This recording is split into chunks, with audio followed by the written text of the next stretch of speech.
कुछ लोग ऐसे होते हैं जिनका देखा गया है कि पेशाब अपने आप रुक गया। बहुत सारे मरीज़ ऐसे आते हैं कि बैठे-बैठे हैं वो पेशाब रुक गया। तो ऐसे कंडीशन में क्या करना चाहिए अगर आपका पेशाब अचानक से रुक गया तो?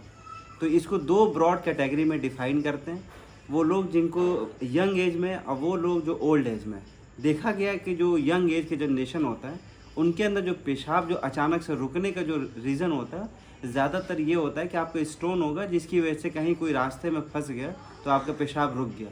लेकिन हो सकता है कि आपको पहले से कोई स्ट्रक्चर नाम की बीमारी हो, जैसे आपके पेशाब की नली में कोई जो है रुकावट आ गया, जिसकी वजह से आपको ये बीमारी हो सकता है।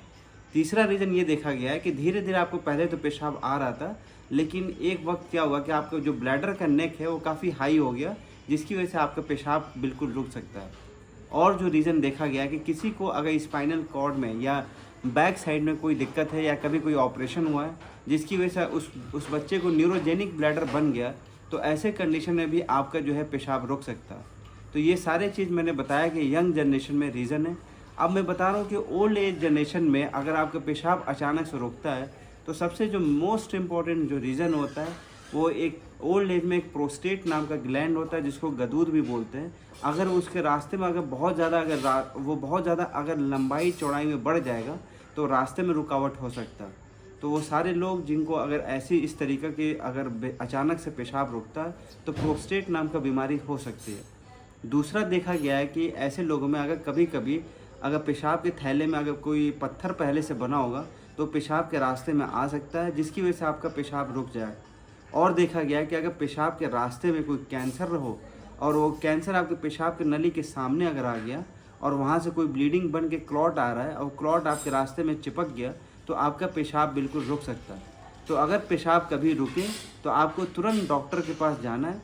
बहुत ही सिंपल है, पहले हम लोग ट्राई करते हैं कि आपके पेशाब की नली डालें और पेशाब को कैसे भी करके बाहर निकाल दें। अगर पेशाब की नली नहीं डाल पा रहे हैं, तो पेट के ऊपर हिस्से पे हम एक पाइप डाल के आपके पेशाब की नली डाल के आपको यूरिन निकालते हैं, जिसको बोलते हैं एसपीसी कर दिया। अब ऐसे कंडीशन में कहानी यहीं तक ख़त्म नहीं होती है। हमेशा आप कॉज को रूल आउट करें कि क्यों आपको पेशाब रुक गया है। जब तक उसको सही नहीं करेंगे तो दोबारा आपको पेशाब रुक जाएगा। ऐसे कंडीशन में हम कई सारे टेस्ट कराते हैं, जैसे यंग जनरेशन के लिए अलग टेस्ट कराते हैं और ओल्ड जनरेशन के लिए अलग कराते हैं। जो सबसे मेन जो टेस्ट होता है उसमें हम देखते हैं कि आपको अल्ट्रासाउंड क्या है, और जो दूसरा देखते हैं कि यूरोफ्लोमेट्री या आपको जो है आरजीयू एमसीयू करके एक टेस्ट आता है, उसको प्रॉपरली इवेल्युएट करते हैं जो यूरोलॉजिस्ट कर रहे होते हैं। उसके बाद अगर आपको रीज़न है तो उसको अगर स्टोन निकालेंगे, अगर आपके स्ट्रक्चर है तो उसको लिए ऑपरेशन करेंगे। और देखा गया है कि कई बार जो ओल्ड जनरेशन है अगर उसमें प्रोस्टेट बढ़ा हुआ है, तो पहले हम दवाइयों का हेल्प लेते हैं।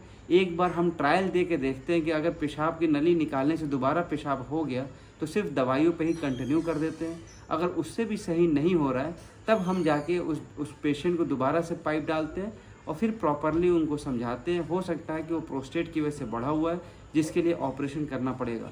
अब ये बहुत सारे रीज़न हैं जिसको प्रॉपरली आप एक यूरोलॉजिस्ट को दिखाएंगे तो बिल्कुल सही हो जाता है। ये बहुत ही कॉमन बीमारियाँ हैं जो काफ़ी लोगों में देखने को मिलता है।